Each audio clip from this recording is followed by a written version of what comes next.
죄인을 부르러 오신 예수님이란 제목으로 하나님 말씀 전하도록 하겠습니다. 예수님께서 중풍병자를 고쳐주셨어요. 그리고 나서 그곳에서 나와 또 수많은 무리들에게 하나님의 말씀을 가르쳐 주셨습니다. 예수님이 가르치시면서 다른 곳으로 이동하시던 중에 걸어가시던 중에요, 한 사람을 보셨어요. 그리고 그 사람에게 이렇게 말씀하시는 거예요. 나를 따라오거라. 우리 친구들 이전에 예수님께서 나를 따라오거라 라고 말씀하셨던 거 혹시 기억하고 있나요? 예수님이 나를 따라오라고 하는 건 무슨 의미가 있었나요? 바로 나의 제자가 되거라 라는 거였어요. 예수님께서 길을 가시다가 본 그 사람은 바로 레위라는 이름을 가진 세리였습니다.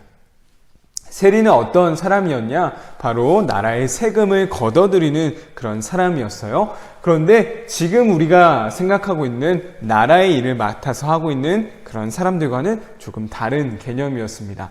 당시에 세리들은 어떤 사람이었냐? 그 사회에서, 그 동네, 그 마을에서 가장 미움을 많이 받던 사람이었어요. 왜 그랬을까요? 예를 들어 이런 것이죠. 나라에서 한 사람당 1,000원씩 돈을 걷어오세요 라고 했다면 이 세리들은 1,000원이 아닌 2,000원을 걷는 거예요. 그래서 그 돈을 주어야만 하는 일반 백성들에게는 어땠을까요? 분명 1,000원을 걷어야 하는 걸 알면서도 나라에서 나온 사람이었기 때문에 2,000원을 줄 수밖에 없는 것이었죠. 2,000원을 받은 세리는요, 1,000원만 나라에게 주고 그 1,000원은 자신이 갖는 것이죠. 이러한 일들을 너무나도 자연스럽게 그리고 너무 자주 했던 게 바로 이 세리들이었습니다. 그래서 세리는 분명 나라의 일을 맡아서 감당하는 사람이었지만 주변 이 마을 사람들에게 가장 많은 미움을 받은 사람이었어요. 자, 그런데 예수님이 불렀던, 자기의 제자로 삼았던 사람이 바로 이 세리였던 것이죠. 그 세리였던 레위를 부르게 되었습니다. 예수님은 레위를 자기의 제자로 부르신 것, 그것에서 끝나시지 않으셨어요. 그 레위의 집에 가셔서 함께 식사를 하셨습니다. 지금도 마찬가지죠. 같이 밥을 먹는다는 건 지나가다 아무 사람이나 같이 밥 먹나요? 아니에요. 꽤나 친한 사이여야만 같이 식사할 수 있는 거예요. 성경에서 나오는 같이 식사를 했습니다 라는 것은요, 아주 친한 관계를 말해주고 있는 것이에요. 예수님의 제자로 부름받은 그 레위의 집에 가서 예수님은 같이 식사를 통하여서 교제하셨다라는 것이죠. 그런데 그곳에는 레위와 예수님 말고도 또 다른 사람들도 있었습니다. 바로 레위와 같이 세리의 일을 감당하는 사람들, 또한 성경의 표현을 보니까 죄인들이라고 했어요. 죄인들, 세리들과 함께 같이 식사를 하고 계셨던 것이었습니다. 당시 이스라엘 사람들이 보기에 이 세리라는 직업 자체가 잘못을 범하는 사람, 부정한 사람이었기 때문에 죄인이나 세리나 다 같은 말로 쓰였던 것 같아요. 그래서 죄인들과 함께 식사를 하고 계신 예수님의 모습을 볼 수 있는 것입니다. 그런데 이 예수님이 식사하고 계신 모습을 보고 또다시 뿔이 났다고 해야 될까요? 뭔가 문제를 제기하는 사람들이 발생한 거예요. 이 사람들은 바로 바리새인과 서기관들이었습니다. 바리새인과 서기관들 자주 등장해요. 이 사람들 언제 등장했을까요? 서기관들 중풍병자를 고쳐주었을 때, 그때 등장했던 사람이었어요. 예수님이 이 천장을 뚫고 오는 중풍병자에게 말씀하셨죠. 믿음을 보시고 말씀하셨습니다. 너의 죄가 다 용서받았다. 그때 서기관들 마음에 어떤 생각이 들었다고 해요? 저 사람 도대체 뭔데 용서를 해준다 만다 하는 거지? 그런 사람이 바로 바리새인들, 서기관들이었어요. 이 사람들이 이번에 어떤 말을 했을까요? 아니 도대체 당신은 왜 저 죄인들과 같이 식사를 하시는 겁니까? 라고 말하는 거였어요. 예수님은 서기관들, 이 바리새인들의 말에 이렇게 대답해 주셨는데요. 우리 친구들도 성경을 펴서 함께 읽으면 좋을 것 같아요.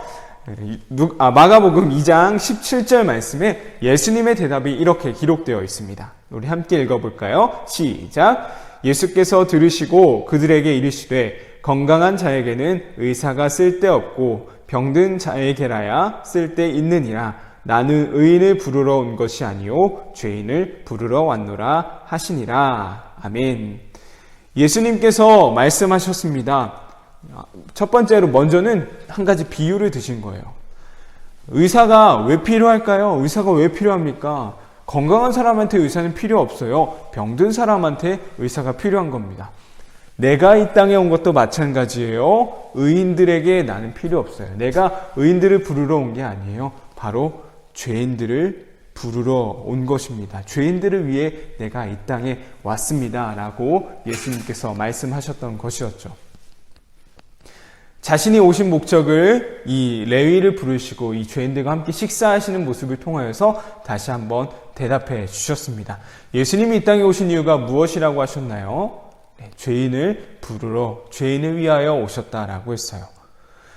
여기서 말하는 의인과 죄인은 어떤 사람들일까요? 의인은 바로 만족하고 있는, 자만하고 있는 사람들이었어요. 난 잘 살고 있어. 난 하나님 말씀 잘 지키고 있어. 난 잘못한 거 없는데? 자, 그런데 죄인들은 누구죠? 나는 죄인입니다. 나의 죄를 용서해 주세요.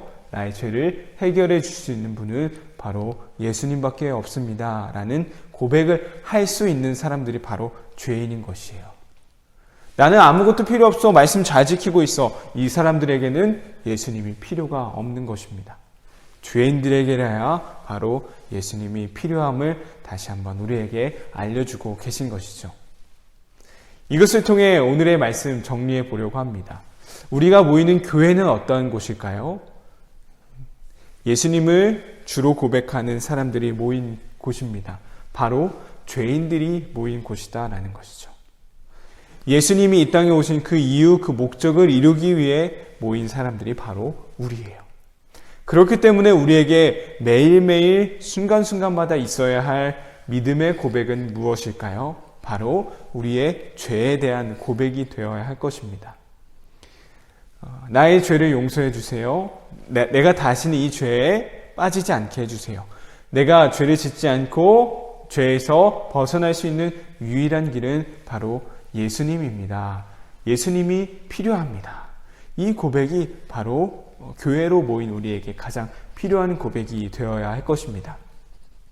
오늘 말씀 정리하겠습니다. 예수님이 레위를 부르셨어요. 레위는 세리라는 직업을 가지고 있었죠. 부르심 이후에 그 레위의 집에 가서 죄인들과 함께 식사하셨습니다. 그 모습을 보고 바리새인 서기관들이 질문했습니다. 왜 죄인들과 같이 식사하시나요? 예수님이 비유를 통해 말씀해 주셨어요. 건강한 사람에게는 의사가 필요 없습니다. 의인에게는 내가 필요 없어요. 바로 죄인들을 부르기 위해 내가 왔습니다. 오늘의 말씀 기억하며 예수님이 이 땅에 오신 이유, 예수님이 이 땅에 오신 목적, 이것을 기억하며 오늘 하루 우리에게 있어야 할 모습이 무엇인지를 다시 한번 기억하며 회개의 고백, 예수님이 필요합니다. 이 믿음의 고백이 가득할 수 있는 우리 유년부 친구들 되길 간절히 소망합니다.